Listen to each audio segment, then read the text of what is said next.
Hello दोस्तों, myself Nancy and welcome to Knowledge Bytes. आज हम लोग बात करेंगे वायरसेस के बारे में। तो वायरस क्या होते हैं, जैसे कि आप सभी लोग जानते हैं कि इस समय देश और दुनिया किस तरह से कोरोना वायरस से ग्रसित है। तो उसी कड़ी में आज हम बात करेंगे कि वायरस क्या होते हैं और वायरस के ऐसे क्या फीचर्स होते हैं जिसकी वजह से वो किसी भी लिविंग थिंग के लिए इतना ज़्यादा प्रॉब्लमेटिक होता है। तो सिंपल वायरस क्या होते हैं, व्हाट इज़ वायरस। वायरस को हिंदी में हम क्या बोलते हैं, विषाणु। विषाणु अर्थात विष का अणु, मीन्स कोई भी ऐसा विष, कोई भी विष मतलब पॉइजन। तो कोई भी ऐसा पॉइजन जब बॉडी के अंदर जाएगा तो वो क्या करेगा, बॉडी के लिए हार्मफुल होगा, बॉडी के लिए प्रॉब्लम क्रिएट करेगा। उसी तरीके से वायरस जो होते हैं उनके नाम से स्पष्ट है, ये क्या होते हैं, विष के अणु होते हैं। मीन्स अगर ये किसी बॉडी के अंदर, लिविंग थिंग के अंदर चले जाएंगे, लिविंग बॉडी के अंदर, तो ये क्या करेंगे, वहाँ पर डिजीज कॉज करेंगे, उसको प्रॉब्लम क्रिएट करेंगे। So viruses are the poisonous substances. ये पॉइजनस सब्सटेंसेज होते हैं। सिंपल जो नॉर्मल वायरस होता है वो। अब वायरसेस जो होते हैं वो अलग अलग टाइप के होते हैं। जैसे कि इस टाइम कोरोना वायरस है तो वो वायरस का एक टाइप है, वायरस की एक फैमिली। इसी तरीके से अलग अलग टाइप के वायरस होते हैं। ये सिंपल जो वायरसेस होते हैं नॉर्मल, उनके फीचर्स हैं। तो वायरस जो हो गया वो पॉइजनस सब्सटेंस हो गया, जो क्या करेगा, बॉडी में डिजीज कॉज करेगा या उसको प्रॉब्लम क्रिएट करेगा। सेकंड थिंग आती है कि वायरस जो होते हैं वो माइक्रोस्कोपियल पार्टिकल्स होते हैं। माइक्रोस्कोपियल पार्टिकल्स मीन्स ऐसे पार्टिकल जिनको हम केवल माइक्रोस्कोप के थ्रू ही देख सकते हैं, मीन्स उनको नेकेड आई से देखना इम्पॉसिबल है। तो वायरस जो होते हैं वो माइक्रोस्कोपियल पार्टिकल्स होते हैं। थर्ड थिंग जो वायरस की इंपॉर्टेंट है, दैट इज इन्फेक्शियस एजेंट। ये क्या होते हैं, ये इन्फेक्शियस एजेंट होते हैं। इन्फेक्शियस एजेंट मीन्स ऐसे एजेंट जो क्या करेंगे, लिविंग थिंग के या किसी भी लिविंग बॉडी के अंदर जाके उसको इन्फेक्शन कॉज करेंगे। अब वो इन्फेक्शन हो सकता है किसी भी टाइप का, सीवियर इन्फेक्शन हो सकते हैं या कुछ नॉर्मल माइन्यूट इन्फेक्शन भी हो सकते हैं, वो डिपेंड करता है अपॉन द वायरसेस।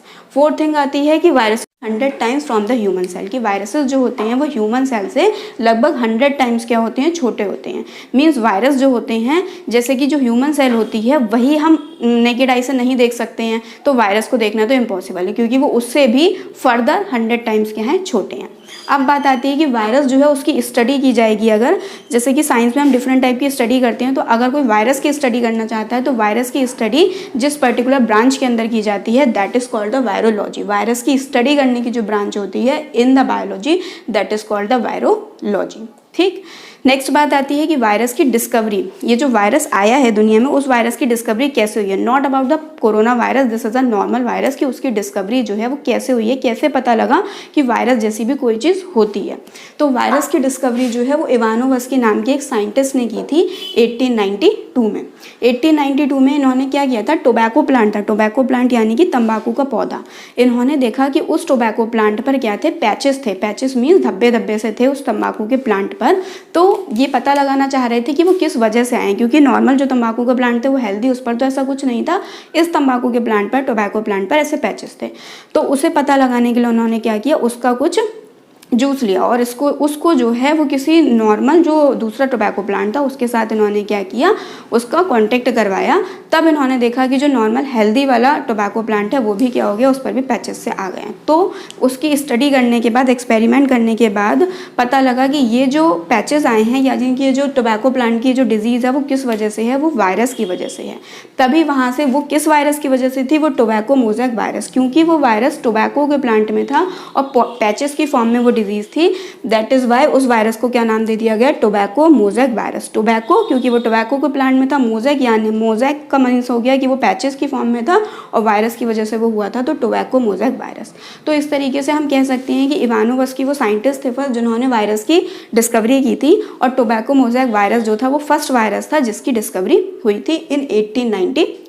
ठीक, अब वायरस जो है वो दुनिया में इतना ज़्यादा प्रॉब्लमेटिक है, तो वायरस में ऐसी क्या चीज़ है, वायरस का कोई तो ऐसा फीचर्स होगा जिसकी वजह से वो इतना ज़्यादा खास है कि वो क्या कर रहा है, पूरी दुनिया के ऊपर एक तरीके से राज करने पर आ गया है। तो वायरस की क्या है, एक कनेक्टिव लिंक होता है। वायरस जो है वो उसमें लिविंग और नॉन लिविंग दोनों के फीचर्स मिलते हैं। कोई भी नॉर्मल जो होगा वो या तो लिविंग हो सकता है या फिर नॉन लिविंग हो सकता है, मीन्स या तो वो सजीव हो सकता है या फिर वो निर्जीव हो सकता है। लेकिन वायरस जो है वो एक स्पेसिफिक केस है, that is the connective link between the living and the non living. Means virus के अंदर लिविंग के भी फीचर्स मिलते हैं, उसी के साथ साथ वायरस के अंदर नॉन लिविंग के भी फीचर्स मिलते हैं। अब कैसे मिलते हैं? अगर हम बात करें कि लिविंग के फीचर्स की, तो लिविंग का मतलब होता है सजीव, मीन्स कोई भी ऐसा जीव जिसमें क्या होगी, जान होगी, दैट इज़ कॉल्ड सजीव, उसको हम लिविंग बोलेंगे। तो वायरसेस में लिविंग के जो फीचर्स मिलते हैं वो क्या क्या फीचर्स हैं कि इनमें जो होता है वो डीएनए और आरएनए जैसा एक जेनेटिक मटीरियल प्रेजेंट रहता है। जैसे हम लिविंग बॉडी हैं तो हमारी बॉडी पूरी किससे मिलकर बनती है? सेल से मिलकर बनी है, और हर सेल का क्या होता है? पर्टिकुलर जेनेटिक मटीरियल होता है जो क्या करता है, जिसमें जीन्स होते हैं और जो आगे इन्फॉर्मेशन जो है वो ट्रांसक्रिप्ट करता है, यानी कि इन्फॉर्मेशन को आगे जो है वो कन्वे करता है। तो इसी तरीके से जो वायरसेस होते हैं उनमें भी क्या प्रेजेंट रहता है? या तो डीएनए या फिर आरएनए, इस तरीके का कोई जेनेटिक मटेरियल प्रेजेंट रहता है। तो एक लिविंग की स्पेसिफिसिटी है, एक लिविंग की क्वालिटी है जो वायरस के अंदर प्रेजेंट रहती है, फर्स्ट थिंग। सेकेंड बात आती है कि जो वायरसेस होते हैं वो पैरासिटिक होते हैं। पैरासिटिक का मीन्स हो गया कि वायरसेस जो हैं अगर नॉर्मली रहेंगे ऐसे एयर में है तो वो कुछ नहीं कर सकते, बट ये क्या करेंगे, अगर इनको कोई होस्ट मिल जाए, होस्ट मीन्स कोई बॉडी मिल जाए जिस पर ये रह सकें, तो वो क्या करेंगे? डिजीज कॉज करेंगे या फर्दर इन्फेक्शंस करेंगे। इस वजह से वायरसेस क्या होते हैं, इनको पैरासिटिक बोला जाता है। पैरासिटिक का मीन्स किसी होस्ट बॉडी पर, किसी दूसरी बॉडी पर रहकर ये क्या करेंगे, उसको अपना घर समझकर ये अपना काम करेंगे, वो होता है पैरासिटिक। थर्ड जो कंडीशन आती है, जो उनका लिविंग का कैरेक्टरिस्टिक है, that is made up of proteins and glycoproteins. जो वायरसेस होते हैं वो किससे मिलकर बने होते हैं? प्रोटीन से मिलकर बनते हैं और ग्लाइकोप्रोटीन से मिलकर बने होते हैं। जैसे कि बॉडी होती है उसमें भी प्रोटीन्स होते हैं, लिपिड्स होता है, कार्बोहाइड्रेट, ये सब कुछ। इसी तरीके से जो वायरसेस होते हैं उनकी बॉडी भी किससे मिलकर बनी होती है? प्रोटीन्स और ग्लाइकोप्रोटीन से मिलकर बनी होती है, और ये क्या करता है? इन्फेक्शन कॉज करता है। अब बात आती है कि कनेक्टिव लिंक बोल रहे हैं लिविंग और नॉन लिविंग की। तो नॉन लिविंग के जैसे इसमें क्या फीचर्स हैं? नॉन लिविंग के फीचर्स इसका ये है कि no reproduction without host cell. जो वायरसेस होते हैं अगर वो इसी तरीके से एयर में प्रेजेंट रहेंगे, मीन्स उनको कोई होस्ट बॉडी ना मिले, कोई ऐसा लिविंग ऑर्गेनिज्म ना मिले, चाहे वो ह्यूमन बॉडी हो कोई भी बॉडी, कोई लिविंग ऑर्गेनिज्म ना मिले और वो इसी तरीके से रहेंगे एनवायरनमेंट में, तो वो कोई डिजीज कॉज नहीं कर सकते, यानी कि इन्फेक्शंस नहीं कर सकते। तो उनको इन्फेक्शंस कॉज करने के लिए, प्रॉब्लम्स कॉज करने के लिए क्या ज़रूरत पड़ती है? एक होस्ट सेल की। या फिर हम कह सकते हैं कि वायरस जो है वो रिप्रोडक्शन नहीं कर सकते हैं without the host cell, means बिना किसी होस्ट के वायरसेस जो हैं वो अपने नंबर्स नहीं बढ़ा सकते, अपनी संख्या को नहीं बढ़ा सकते। मीन्स अगर वो एक वायरस है तो वो एक ही वायरस रहेगा अगर उसको कोई होस्ट सेल नहीं मिलती है तब। तो ये हो गया इसका नॉन लिविंग का फीचर। सेकेंड थिंग आती है इसमें लैक ऑफ प्रोटोप्लाज्म। वायरसेस जो होते हैं उनमें प्रोटोप्लाज्म प्रेजेंट नहीं रहता है। प्रोटोप्लाज्म मीन्स होता है जीव द्रव्य, जो लिविंग की एक मोस्ट ऑफ द क्वालिटी है जो वायरसेस के अंदर प्रेजेंट नहीं रहती है। थर्ड चीज़ आती है lack of metabolic activities. Viruses जो होते हैं उनमें मेटाबॉलिक एक्टिविटीज़ नहीं होती। मेटाबॉलिक एक्टिविटीज़ लाइक जैसे कि इसमें न्यूट्रिशन नहीं होता, इस तरीके की कुछ एक्टिविटीज़ जो हैं वो वायरसेस के अंदर प्रेजेंट नहीं होती, यानी कि वायरस नहीं करता है। तो हम वायरस में क्योंकि लिविंग और नॉन लिविंग दोनों टाइप के कुछ कुछ फीचर्स मिल रहे हैं, दैट इज़ वाई वायरस को हम क्या बोलते हैं? कनेक्टिव लिंक बोलते हैं between the living and the non living things. Non living के लिए क्यों? क्योंकि ये जो है इसको रिप्रोडक्शन करने के लिए, अपने नंबर्स को इंक्रीज करने के लिए, अपनी संख्या बढ़ाने के लिए किसी एक होस्ट बॉडी की ज़रूरत पड़ती है। विदाउट एनी होस्ट ये अपनी संख्या को इंक्रीज नहीं कर सकता है। ठीक, अब बात आती है कि वायरस जो होता है उसका स्ट्रक्चर कैसा होता है। हेलिकल हो सकते हैं, लॉन्ग में हो सकते हैं, ये अलग अलग टाइप की शेप्स होती हैं, लेकिन जो बेसिक इनका स्ट्रक्चर रहेगा जिस चीज़ से मिलकर बने होते हैं वो किस तरीके का होता है। तो वायरस क्या सबसे जो इम्पॉर्टेंट चीज़ होती है वो क्या होता है? ये जेनेटिक मटीरियल होता है। जैसे कि ह्यूमन बॉडी में जेनेटिक मटेरियल होता है, सेल का जेनेटिक मटेरियल होता है डीएनए और आरएनए, जो इन्फॉर्मेशन आगे कन्वे करता है, उसी तरीके से वायरस में भी ये क्या होता है? ये जेनेटिक मटेरियल होता है। अब ये डीएनए भी हो सकता है और आरएनए भी हो सकता है, दोनों नहीं हो सकते हैं किसी भी केस में, तो कोई एक ही होगा। उसके ऊपर क्या रहता है? उसके ऊपर ये जो है कैप्सिड रहता है। ये कैप्सिड किसका बना होता है? कैप्सिड बना होता है प्रोटीन्स का। ठीक, तो सबसे अंदर हो गया जेनेटिक मटेरियल जो डीएनए हो सकता है या फिर आरएनए हो सकता है। उसके ऊपर एक कवरिंग होती है दैट इज कैप्सिड, जो किसकी बनी होती है? प्रोटीन की बनी होती है। और ये क्या करती है? ये हेल्प करती है ट्रांसमिशन में। इसका काम क्या होता है? इसका काम होता है कि ये क्या करेगी? ट्रांसमिशन में हेल्प करेगी। ट्रांसमिशन का मीन्स हो गया जब ये वायरस किसी होस्ट बॉडी के सेल के अंदर अटैक करेगा या होस्ट बॉडी के सेल में जाएगा, तो ये जो कैप्सिड होगा यही वो कैप्सिड होगा जो उसको ट्रांसमिट करने के लिए, उसको ट्रांसफ़र करने के लिए हेल्प करेगा। मीन्स होस्ट बॉडी के अंदर ट्रांसफ़र करने के लिए हेल्प करेगा, वो यही कैप्सिड होता है जो किसका बना होता है? प्रोटीन का। थर्ड चीज़ वायरस में क्या होता है? जो उसका ये क्या होता है? इसके बाहर वाली लेयर ये होती है एनवेलप। ठीक, ये एनवलप किसके बने होते हैं, ये भी लिपिड्स के और ग्लाइकोप्रोटीन्स के बने होते हैं। एंड फोर्थ थिंग जो इसके बाहर ये दिख रहे हैं स्ट्रक्चर, ये क्या होता है, स्पाइक प्रोटीन्स होती हैं। स्पाइक प्रोटीन्स मीन्स प्रोटीन्स की बनी होती है। ये सिंपल एक वायरस का स्ट्रक्चर होता है जो सारे वायरसेस में क्या होता है, कॉमन। शेप्स डिफरेंट हो सकती हैं, कुछ डिफरेंस हो सकता है, बट ये जो है एक बेसिक स्ट्रक्चर होता है। अब वायरसेस जो होते हैं वो किसी बॉडी के ऊपर अटैक कैसे करते हैं या फिर वो अपना फंक्शनिंग कैसे करते हैं, ये तो नॉर्मल बात हो गई कि इस तरीके का वायरस होता है, बट वो फंक्शनिंग कैसे करता है, कैसे बॉडी पर अटैक करता है, फिर कैसे अपने आप को रेप्लिकेट करता है और आगे अपना नंबर्स बढ़ाकर बॉडी में इस कदर फैल जाता है कि हमें इन्फेक्शन हो जाता है, हमें कोई डिजीज़ हो जाती है। तो उसका कैसे होता है, ये कैसे काम करता है, ये है वायरस जो किसका बना हुआ है, प्रोटीन का बना हुआ है। इसने क्या करा, ये एक ह्यूमन सेल है, नॉर्मल किसी पर्सन की एक सेल है। जैसे पूरी बॉडी जो होती है वो सेल से मिलकर बनी होती है। अब ब्रेन की सेल्स हो गई, लिवर की सेल्स हो गई, हार्ट की सेल्स हो गई, रेस्पिरेटरी सिस्टम में उसकी सेल्स हो गई, लंग्स की सेल्स हो गई। तो ये कोई भी एक सेल है जनरल नॉर्मल। इस सेल के अंदर क्या है, इसका अपना न्यूक्लियस है और न्यूक्लियस के अंदर क्या है, जेनेटिक मटेरियल है। हर एक सेल का क्या होता है, जेनेटिक मटेरियल होता है। तो ये सेल है और इस सेल का ये क्या है, ये जो है सेल का क्या है, न्यूक्लियस, जिसमें इसका जेनेटिक मटेरियल प्रेजेंट है। अब क्या करा, इस वायरस ने इस ह्यूमन सेल पर क्या कर दिया, अटैक कर दिया। ठीक, अब ह्यूमन सेल या नेचर ने ऐसा बनाया है कि जो सेल्स होती हैं उनकी ये जो बाहर क्या होती है, ये सेल मेम्ब्रेन होती है। इन सेल मेम्ब्रेन की क्या होती है, एक स्पेशलिटी होती है कि ये जो होती हैं कुछ परमिएबल और कुछ सेमी परमिएबल्स होती हैं। सेमी परमिएबल मीन्स सारी चीज़ों को जो भी हमारी बॉडी पर आएगा या कोई भी सब्सटेंस अगर हमारी बॉडी के सेल के थ्रू एंटर करना चाहेगा सेल के अंदर, तो वो हर चीज़ को अलाउ नहीं कर देंगी कि सेल के अंदर एंटर हो जाए। मीन्स कोई भी सब्सटेंस है अगर वो सेल के अंदर आना चाह रहा है तो सब चीज़ें सेल के अंदर एंटर नहीं हो सकती। जो हमारे यूज़फुल होगी ये सेल मेम्ब्रेन जो है, ये जो सेल मेम्ब्रेन है ये केवल उसी चीज़ को इसके अंदर क्या करने देगी, एंटर करने देगी, बाकी सारी चीज़ को ये अलाउ नहीं करेगी।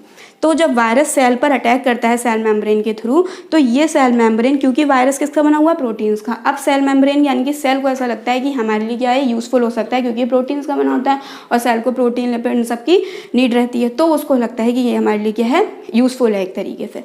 तो क्योंकि ये सेमी परमिएबल होती है तो ये क्या कर देती है, इसको अलाउ कर देती है। अब जब इसको अलाउ कर देती है तो ये वायरस जो होता है इसके अंदर क्या हो जाता है, पेनिट्रेट कर जाता है। पेनिट्रेट मीन्स इस सेल मेम्ब्रेन के थ्रू वो क्या चला जाता है, इस सेल मेम्ब्रेन के थ्रू ये जो जेनेटिक मटेरियल है ये कहाँ चला जाता है, इस सेल की सेल मेम्ब्रेन के थ्रू ये अंदर चला जाता है। जो वायरल का डीएनए यानी कि जो वायरस का डीएनए, ये जो है ये वायरल जेनेटिक मटीरियल है।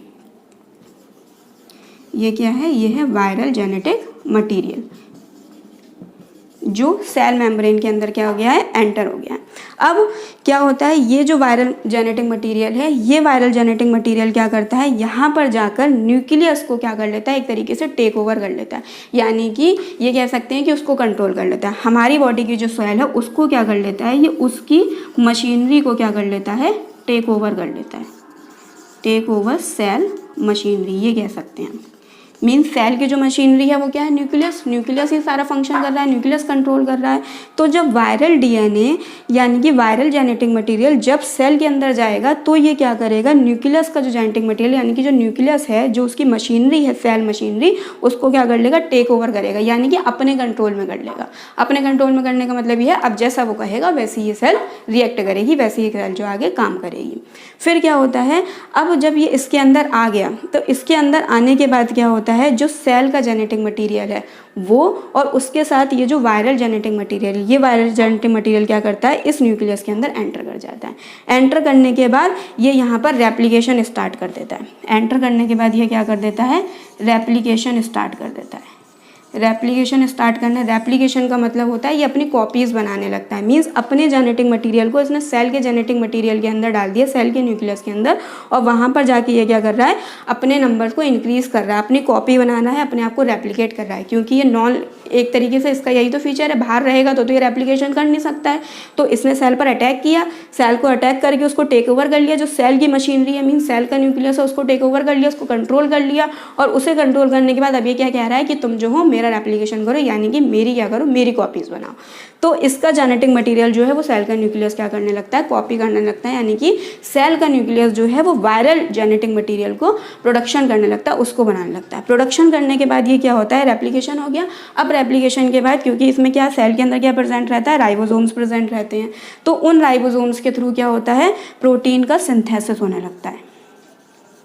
उन राइबोसोम्स के थ्रू क्या होता है, यहाँ पर प्रोटीन का सिंथेसिस होने लगता है और फिर ये प्रोटीन का सिंथेसिस होकर ये वायरल जेनेटिक मटेरियल जो है मिलकर क्या बना लेते हैं, और नई वायरल फॉर्म्स बना लेते हैं। मींस एक वायरस का जेनेटिक मटेरियल सेल के अंदर गया, उसने क्या करा, सेल की मशीनरी को हाईजैक कर लिया, यानी कि सेल के न्यूक्लियस को, और सेल को बोला कि तुम क्या करो, जेनेटिक मटेरियल बनाओ मेरा, मतलब रेप्लिकेशन करो। अब सेल का न्यूक्लियस क्या कर रहा है, सेल क्या कर रही है, वो रेप्लिकेशन कर रही है, यानी कि वो जेनेटिक मटेरियल प्रोड्यूस कर रही है। और प्रोड्यूस करने के बाद क्या करेगा, ये प्रोटीन सिंथेसिस करके बहुत सारे वायरसेस जो हैं यहाँ पर क्या हो जाएंगे, फॉर्म्स हो जाएंगे। मतलब एक वायरसेस से बहुत सारी कॉपीज़ जो हैं यहाँ पर बन गई। अभी काफ़ी सारे वायरसेस बन गए। अब सेल की क्या होती है, एक लिमिट होती है। जैसे कि ऐसे समझ लीजिए एक रूम है, एक रूम के अंदर 50 लोग आ सकते हैं, लेकिन उसमें हम लोग डालते जा रहे हैं, भरता जा रहा है। तो एक लिमिट के बाद 100, 150, 200 के बाद क्या होगा, रूम का दरवाज़ा भी बंद कर रखा है, रूम का दरवाज़ा क्या होगा, तोड़ फोड़ के वो बाहर आ जाएंगे। इसी तरीके से ये सेल जो है, अब सेल का जब यहाँ पर रेप्लिकेशन हो रहा है, वायरसेस बनते चले जा रहे हैं, तो एक सेल का प्रेशर क्या होता है, सेल के अंदर प्रेशर जनरेट होता है, यानी कि एक लिमिट है उसकी भी, वो प्रेशर के थ्रू क्या हो जाती है, जब ये पूरा फुल हो जाता है तो प्रेशर से वो क्या हो जाती है, फट जाती है, सेल फट जाती है। उसे हम क्या बोलते हैं, लाइटेक प्रोसेस या लाइसिस कह सकते हैं। तो लाइसिस प्रोसेस के थ्रू सेल क्या हो जाती है, फट जाती है। और ये जो वायरल डीएनए होते हैं, ये वायरल डीएनए क्या होते हैं, ये जो वायरस मतलब होता है, ये क्या होते हैं, बाहर निकल जाते हैं। मींस एक वायरस सेल के अंदर गया और उस वायरस से बहुत सारी कॉपीज़ बनकर क्या हो गई, सेम एग्जैक्ट कॉपीज़ बनकर जो है बाहर निकल गई। अब यही काम जो है बाकी सेल्स पर भी होगा, यानी कि सेम बाकी सेल्स पर भी ऐसे ही जब बहुत सारी कॉपीज़ बन गई तो वो अटैक करेंगी, और अटैक करने के बाद क्या होगा, यही प्रोसेस चलती रहेगी, जिस वजह से क्या होता है कि ये हमारी बॉडी में इन्फेक्शन कॉज कर देता है और हमारी बॉडी के लिए इतना ज़्यादा प्रॉब्लमेटिक होता है। ये पूरा फंक्शन होता है वायरस का, कि वायरस कैसे बॉडी के अंदर काम करते हैं और बॉडी के पर कैसे अटैक करके, बॉडी की सेल पर कैसे अटैक करके, उसकी मशीनरी को हाईजैक करके, अपने आप को रेप्लिकेट करके वो क्या करते हैं, अपना नंबर्स बढ़ाते हैं और हमें इन्फेक्शन कॉज करते हैं। इसी में बात आती है कि वायरसेस जो होते हैं वो किस तरह से होते हैं। तो वायरसेस कुछ टाइप के होते हैं, जिसमें एक होते हैं बैक्टीरियोफेजेस, माइक्रोफेजेस, वायरोफेजेस। कुछ वायरसेस होते हैं जो केवल वायरसेस पर ही अटैक करते हैं। मीन्स वायरसेस भी बहुत टाइप के होते हैं। ये तो हो गया कि फंक्शन काम कैसे करते हैं, अब वो किस किस पर अटैक करते हैं। तो वायरसेस कुछ जो बैक्टीरियोफेजेस होते हैं, वो बैक्टीरियोफेजेस ऐसे वायरस होते हैं जो केवल बैक्टीरिया पर ही अटैक करेंगे। मीन्स जो इन्फेक्शन किसे करेंगे, केवल बैक्टीरिया को। इसी तरीके से कुछ वायरसेस होते हैं जो फंगस पर इन्फेक्ट करते हैं। जो फंगस पर इन्फेक्ट करते हैं उनको हम बोलते हैं माइक्रोफेजेस। कुछ वायरसेस होते हैं जो दूसरे वायरसेस को इन्फेक्ट करेंगे, यानी कि दूसरे वायरसेस पर अटैक करेंगे, उनको हम बोलते हैं वायरोफेजेस। इसी तरीके से कुछ वायरसेस होते हैं जो प्लांट पर अटैक करते हैं, those are called the plant viruses. And animals पर करते हैं तो एनिमल वायरसेस। इसी तरीके से जो कोरोना वायरस है, तो ये पूरा फंक्शन होता है कि वायरस क्या होते हैं, वो कनेक्टिव लिंक कैसे होते हैं लिविंग और नॉन लिविंग के बीच की, और वो उनकी फंक्शनिंग क्या होती है, वो किस तरीके से काम करते हैं, किस तरह से किसी बॉडी पर अटैक करते हैं और उसमें इन्फेक्शन कॉज करते हैं। होप कि आपको टॉपिक समझ में आ गया होगा। अगर आपको वीडियो पसंद आई हो तो प्लीज़ वीडियो को लाइक और शेयर कीजिएगा और चैनल को सब्सक्राइब कीजिएगा। सीखते रहिए, बढ़ते रहिए।